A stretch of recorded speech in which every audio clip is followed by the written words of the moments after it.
I thought you'd like to see the book that contains these 4 first stories.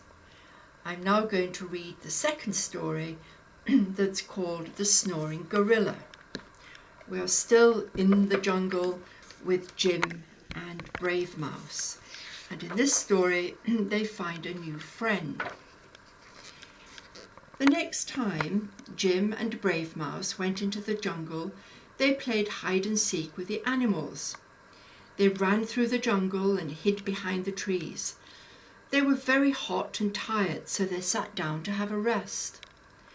Brave Mouse was hot too, and he climbed out of Jim's pocket and sat down under a big leaf. "I'm too hot," he said. "Me too," said Jim. "Let's take a rest."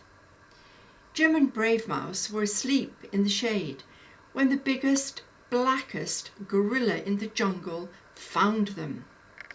They didn't know that the gorilla had been watching them from the tree all the time.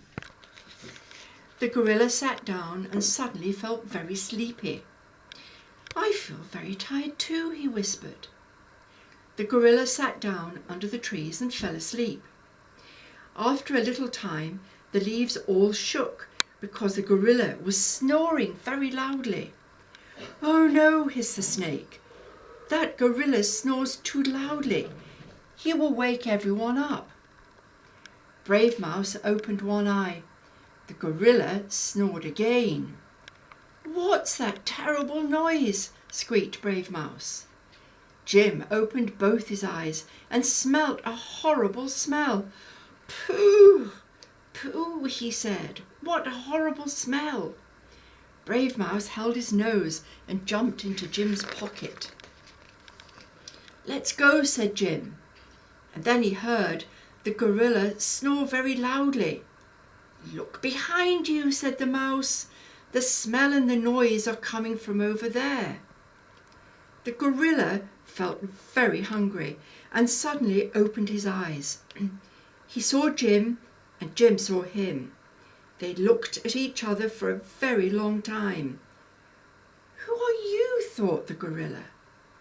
"Who are you?" thought Jim. Brave Mouse came out of Jim's pocket and scrambled up his arm. "What's happening?" he asked. "Hold on," Jim whispered.